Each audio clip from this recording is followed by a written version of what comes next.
What do you want to da-da-da? What do ya wanna da-da-da? I have no idea what to da-da-da. We could switch to Progressa da. Oh, yeah? We could switch to Progressa and sa. Okay. We could sa and have to buy some za. Oh, yeah. Let's switch to Progressa to da and get some za with the money we saw. Yeah. Now we know we're gonna da-da-da. These days, nothing is normal and everything is weird. But you could still save big when you switch to Progressive. It might just be the most normal thing you da-to-da. Quote to da at Progressa.com. Progressive Casualty Insurance Company and Affiliates.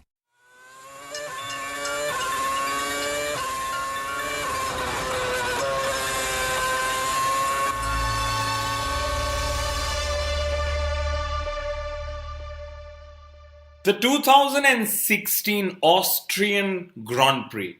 What a race, Mithila. Just what a race. I think I'm still recovering at some point. Kunal, I thought I was going to have a heart attack on the final lap. Well, I must tell you that this race was possibly the best advertisement for Formula One since a long, long time. We saw a mix of tyre strategy, we saw wheel-to-wheel action, and something like the last 11 laps, I think the potential podium finishers were actually in a shootout for victory. And we had controversy. Formula One needs more such races. And we do not need those sausage curbs. I mean, I've never tasted sausages. My friends have told me they're really tasty. But those sausage curbs, they were absolutely out of whack. They seemed more dangerous to me.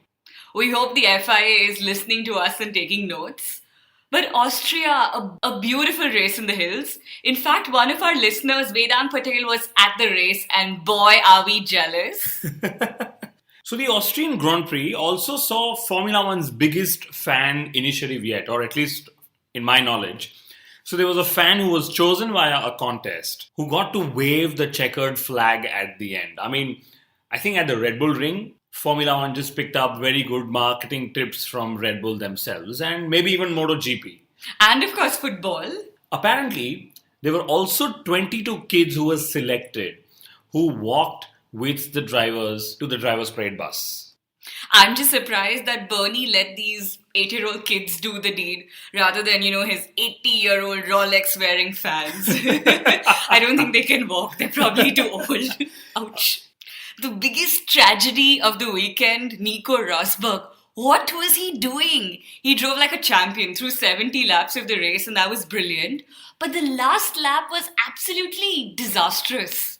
I have no words. I mean, I agree he drove like an absolute champion, charging from P7 all the way up to P1, holding Hamilton. And on the last lap, his biggest threat from Hamilton would have come on the main straight under DRS conditions, okay? He actually saw Hamilton off through that very challenge. And I don't know what happened to him after that. I mean, he screwed up the exit of turn 1. Apparently, Mercedes claims that there was an issue. And game over. And even worse, Nico Rosberg had to fight and win this battle. For himself, obviously, and for the championship. But he lost. But with such lack of mental strength. And I think it was that. I think he was an absolute bundle of nerves when he saw Hamilton charging at him. I wonder if Nico Rosberg even deserves to be a world champion. And Mercedes is saying he had a brake-by-wire problem. And I think that was absolute bullshit. They're protecting the driver publicly. And they've done this to Lewis before as well. The team, of course, couldn't radio him because, strangely and stupidly, the FIA's rules do not permit them to do so. But, I was just discussing with our Formula One engineer friend who, like always, we keep him as the Stig, he's not known. He said that, and of course, this is knowledge, that if a driver has a brake-by-wire problem, he should have braked earlier and not at his braking spot or later. I think Nico did not brake earlier. The second point is if there is a brake-by-wire issue, it does not impact steering mechanism. We've seen the pictures and, in a corner which is turning right, Rosberg's steering is dead straight. And to be honest, all Nico Rosberg should have done is he should have taken the corner like he'd normally do so and left Lewis no room at the exit. That way he would have controlled Lewis's exit speed from that corner and hence the entry speed into the next. Did you notice that Niki Lauda has been unusually quiet about this incident? Your thoughts, Kunal? No, actually, I love Niki Lauda. So he said that Nico was at fault Ooh. Let's remember, in the Mercedes garage, he is the driver who says the truth. And Toto Wolff is, of course, trying to put the team's position first. The FIA penalty, though, was so strange. It was a meaningless penalty because it didn't actually impact the outcome of the race in any way. But we shouldn't be surprised. This is Formula One. Well, that means that the FIA actually acted consistently, and if you see the previous incidents through the year, it somewhere fairly falls within the same bracket. It's just that this incident blows up so much more because it's Lewis and Rosberg and it's the title that they're battling for. If you had two random drivers like Ericsson and Haryanto and something similar would have happened. The TV director would have probably not even shown it. So we wouldn't have known what would have happened. Good result though for Lewis, finally. It was his third victory in 2016. His first ever victory in Austria. Can you believe that? Wow. And his 46th victory overall. Good job, I guess. Let's clap. But the crowd was not happy. The booing was so loud on the podium. I almost thought it was Sebastian Vettel on the podium. But I somewhere think that Mercedes wanted Lewis to lose. I mean, I say this in a fun way, of course, but what was the tyre strategy that he was on? I'm still clueless. And I still can't believe that they chose a second pit stop to cover for Ferrari, who would have probably finished fourth. Hamilton was probably not destined to win the race till Nico Rosberg handed destiny over back to him. Like we said, the world is conspiring to make Lewis Hamilton win this year. But Lewis, he did have a difficult race. His first stint cost him track position to Rosberg and his pit stops were much, much slower.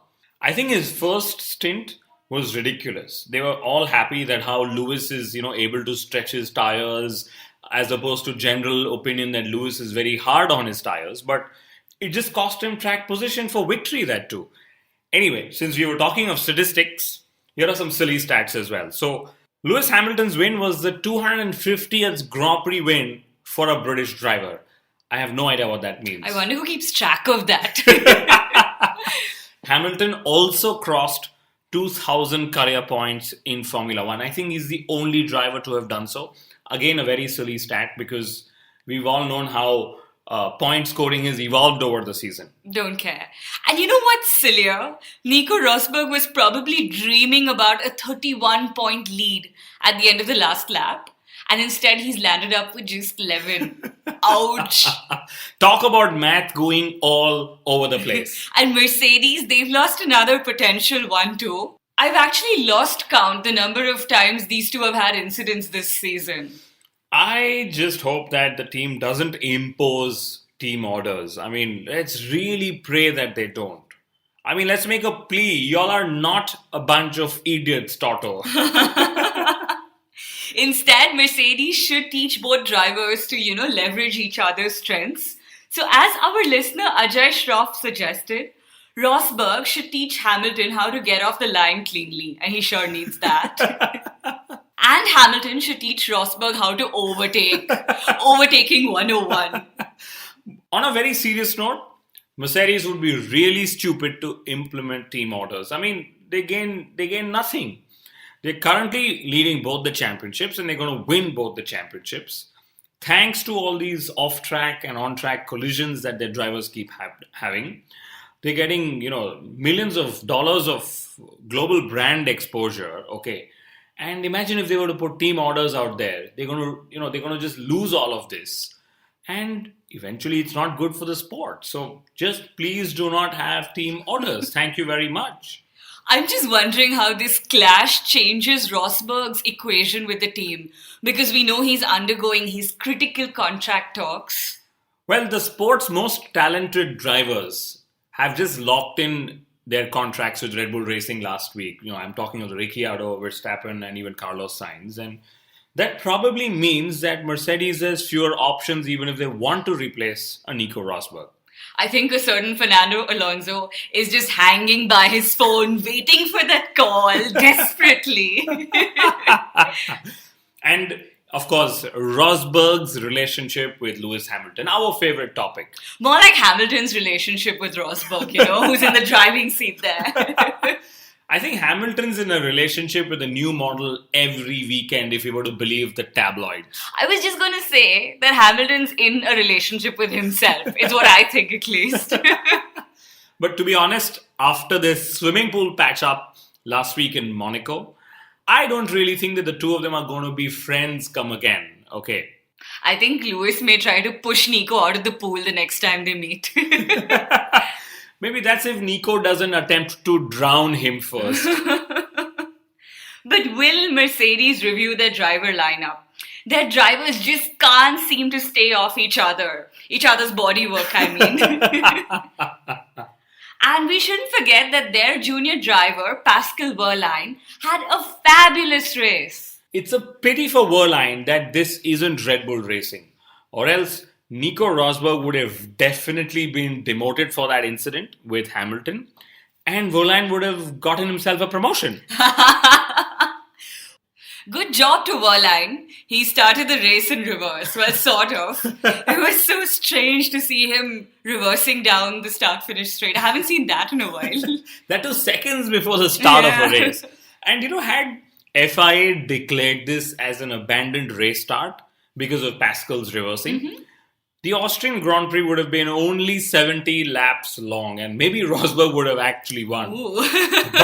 But we wouldn't have got that last lap drama.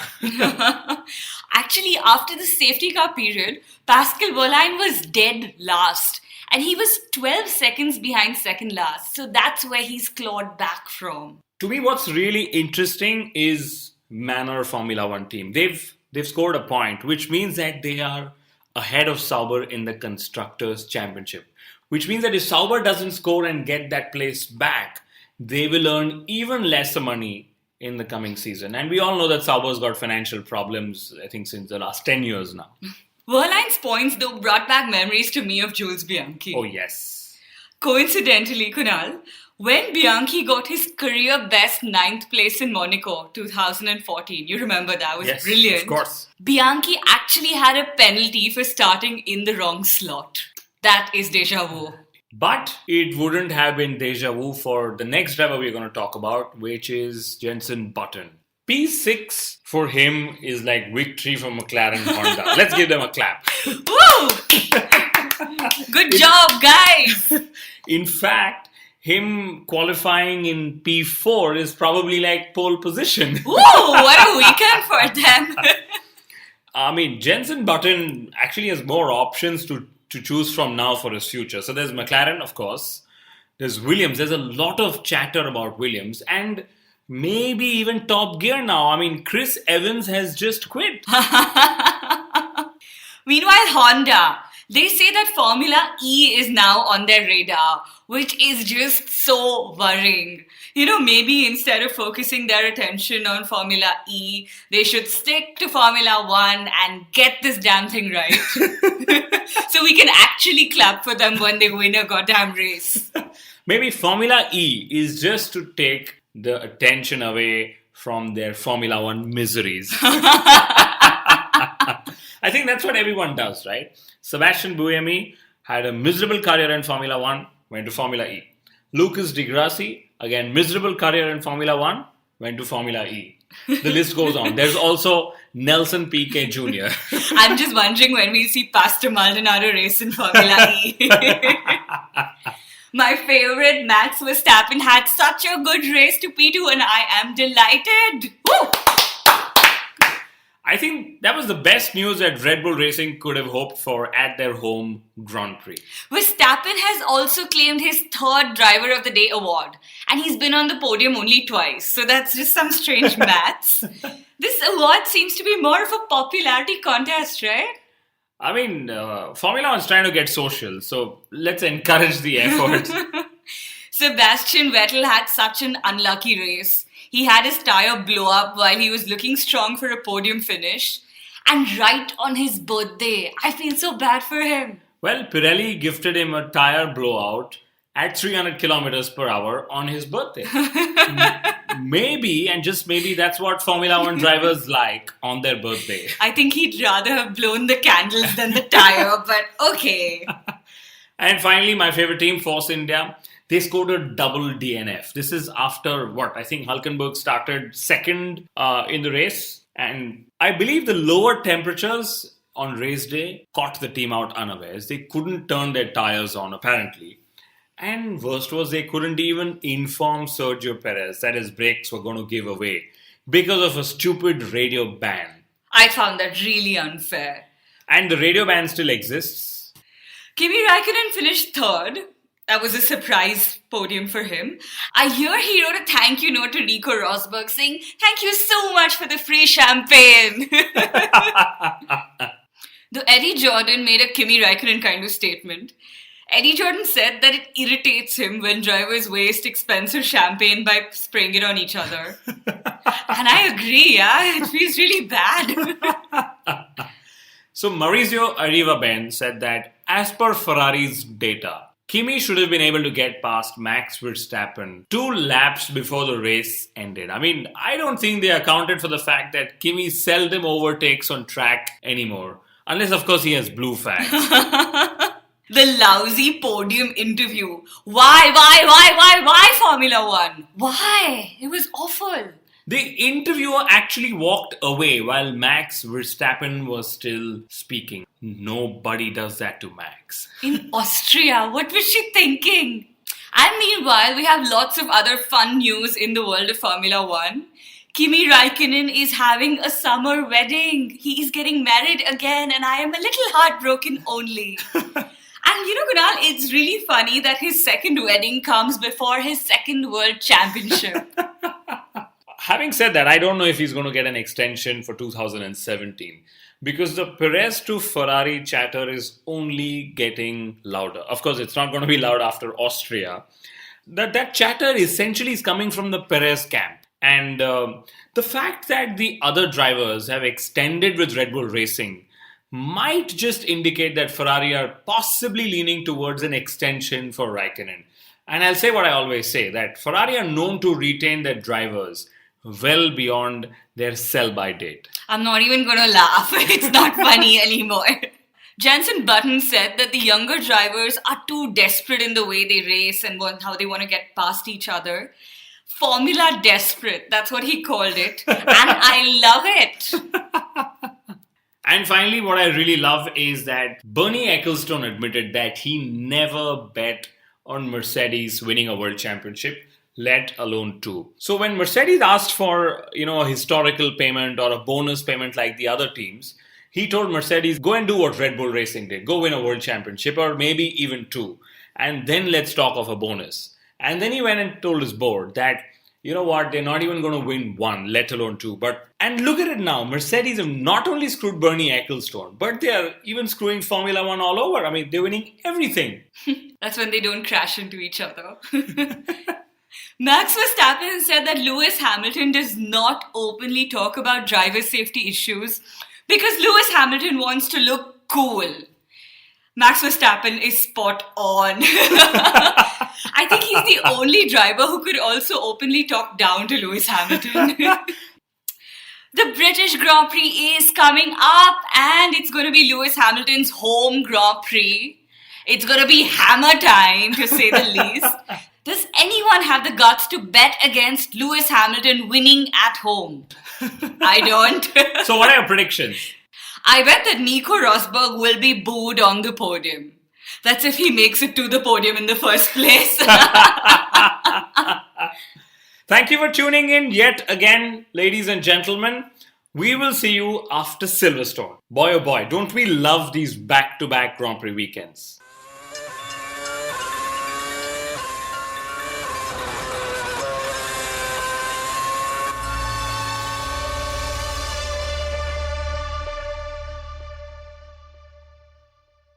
Good afternoon. Would you like to try a free sample of our double fudge brownie? Oh, sure. That's very good. I'll just take one more, just to be sure. Yep, still very good. Some things never change. Like never being able to take just one free sample. And Geico saving folks lots of money on their car insurance.